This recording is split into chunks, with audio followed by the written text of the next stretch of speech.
Dalam kasus korupsi Bupati Pemalang terungkap seorang staf administrasi KPK menjadi salah satu tersangka pemerasan. KPK menegaskan akan menindak kasus ini tanpa pandang bulu.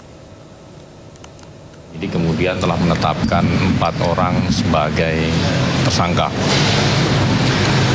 Dalam kesempatan ini KPK sekaligus menegaskan bahwa setiap penanganan perkara yang KPK lakukan dilakukan secara objektif, transparan dan akuntabel, termasuk apabila perkara itu juga melibatkan oknum KPK itu sendiri.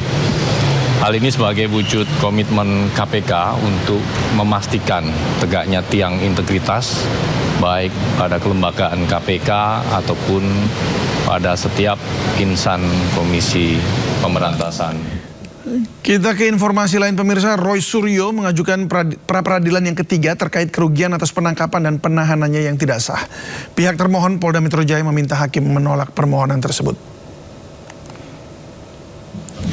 Pra-peradilan ketiga Roy Suryo digelar di Pengadilan Negeri Jakarta Selatan dimulai pada Rabu kemarin dan hari ini sidang kembali digelar. Pihak termohon Polda Metro Jaya meminta hakim menolak permohonan ganti rugi oleh Roy Suryo. Alasannya tidak sahnya penangkapan dan penahanan Roy Suryo tidak otomatis membuatnya berhak memperoleh ganti rugi. Menurut termohon, Roy Suryo tetap wajib membuktikan kerugian tersebut. Pengawasan yudisial. Di samping itu, penyidik juga dibebani. Penting adalah kenapa imaterialnya itu memang 100 juta. Sebenarnya itu ada plafon tertinggi yang kemudian dipersyaratkan oleh undang-undang dari 500.000 sampai 100. Kalau teman-teman lihat yang waktu itu menjadi bukti yang kita putarkan pada saat sidang pra-peradilan pertama, itu luar biasa ya.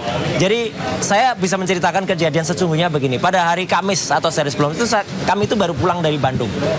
Dan sejujurnya, ini benar sejujurnya, hari Jumat siang tuh saya ada 2 undangan, ya gitu, di 2 podcast, ya gitu. Sabtunya saya tuh mau keluar kota, ya. Sabtu tuh mau keluar kota karena ada permintaan konsultasi teknis, ya. Ini nggak ada hubungannya dengan kasus ijazah, tapi konsultasi teknis. Karena saya biasa memberikan konsultasi di luar kota. Dan teman-teman kalau bisa lihat rate-nya, itu ya mungkin akan bisa tahu lah rate seorang konsultan kemudian keluar kota berapa, ya gitu. Tentu tidak keluar negeri. Saya tidak bisa melakukan keluar negeri, itu kerugian bagi saya karena saya masih dicekal. Dan itu saya bocorkan dikit. Soal pencekalan itu, ya mungkin itu akan kami permasalahkan juga. Kamana? Nanti. Pemirsa, kita kembali ke OTT KPK. Bupati Pemalang Anom Widiantoro dan 20 orang lainnya terjaring operasi tangkap tangan KPK. Sang istri juga ikut diperiksa KPK. Bu Novi, kemana Bu? KPK melakukan operasi tangkap tangan terhadap Bupati Pemalang Anom Widiantoro dan 20 orang lainnya. Dalam operasi ini, KPK juga mengamankan barang bukti uang tunai 2 miliar rupiah. Juru bicara KPK Budi Prasetyo mengatakan uang tunai yang disita merupakan barang bukti yang didapat dari 3 lokasi penangkapan di Jakarta, Kabupaten Pemalang, dan Kabupaten Purworejo. Budi menjelaskan operasi senyap ini diduga berkaitan dengan penerimaan-penerimaan dari proyek yang diterima Bupati Anom. Penerimaan ini diduga berkaitan dengan proyek di lingkungan pemerintah Kabupaten Pemalang hingga dalam jual beli jabatan. Di mana dalam rangkaian peristiwa tertangkap tangan tersebut, tim mengamankan sejumlah 21 orang. 5 orang diamankan di Jakarta, 15 orang diamankan di Pemalang, dan 1 orang diamankan di Purworejo. Adapun dari 21 orang tersebut, nantinya 12 orang akan dilakukan pemeriksaan lebih lanjut di gedung KPK Merah Putih. Dari 12 orang tersebut, 5 diantaranya yang diamankan di Jakarta saat ini sudah dilakukan pemeriksaan di gedung Merah Putih. Sebanyak 7 orang yang terjaring dalam OTT Bupati Pemalang Anom Widiantoro tiba di Gedung Merah Putih KPK Jakarta Rabu malam. Salah satu pihak yang ikut diamankan ada istri Anom, Nur Faiza Manovi. Di hotel katanya sama anak kakak itu ya, bener gak Bu? Ya, ini bener katanya gratifikasi sama suap. Faiza memilih bungkam saat ditanya mengenai perkara yang membuatnya ikut terjaring OTT. Iya, tapi ngomong dulu dong. Ngomong. Selain Nur Faiza, turut dibawa Camat Pemalang Prasetyo Widyatmoko, orang kepercayaan Bupati Haris Jayantaka, Kepala Dinas PUPR Joko Tri Asmoro, Ajudan Ketua TPPKK Vera, serta Bagian Umum Setda Eko Daryanto. Tim Liputan iNews melaporkan.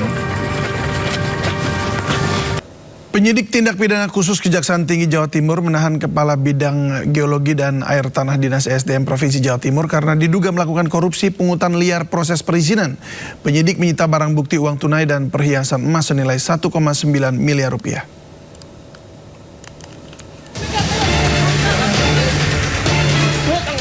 ED Kepala Bidang Geologi dan Air Tanah Dinas Energi dan Sumber Daya Mineral Provinsi Jawa Timur langsung dijebloskan ke tahanan Kejaksaan Jawa Timur pada Selasa malam.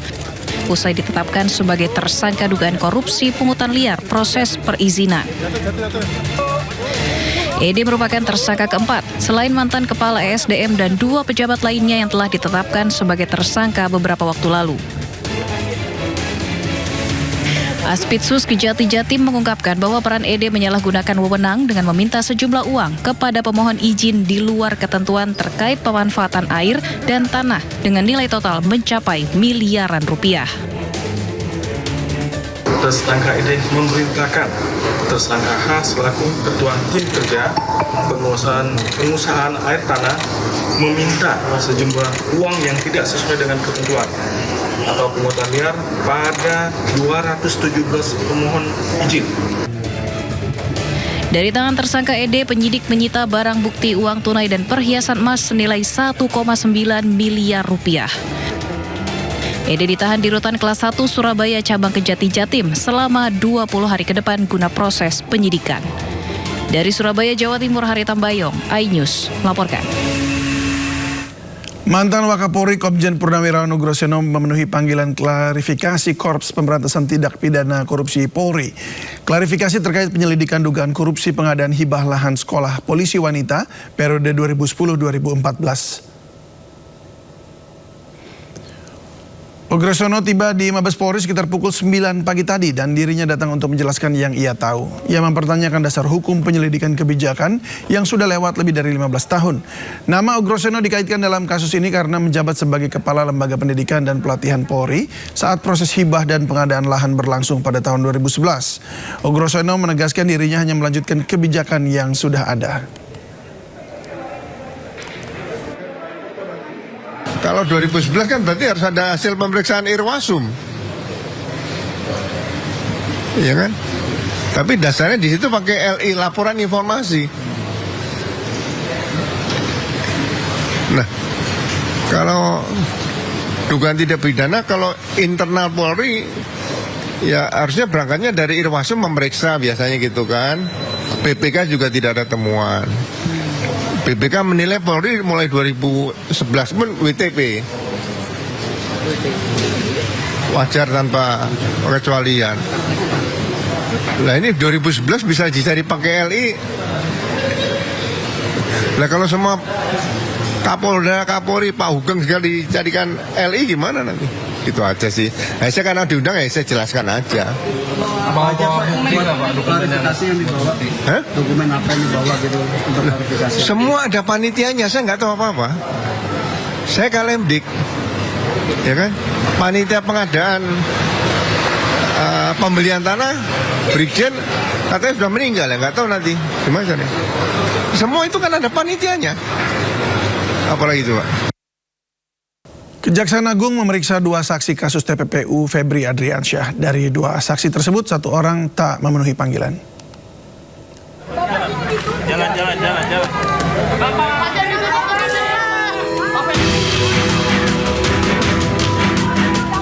Tim penyidik Kejaksaan Agung atau Tim 9 memanggil 2 saksi untuk diperiksa dalam penyidikan kasus dugaan tindak pidana pencucian uang atau TPPU yang menjerat mantan Jampitsus Febri Adriansyah pada hari Rabu. Namun hanya 1 saksi yang memenuhi panggilan penyidik. Dalam keterangan tertulisnya, Kejaksaan Agung menyebut pemanggilan 2 saksi dilakukan untuk kepentingan penyidikan berdasarkan surat perintah penyidikan kasus dugaan TPPU yang melibatkan Febri Adriansyah.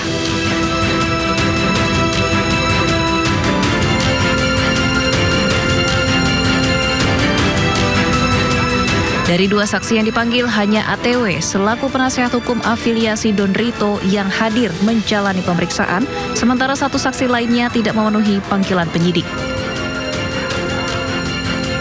Kapus Penkum Kejagung menambahkan penyidik akan kembali melayangkan surat panggilan kepada saksi yang tidak hadir.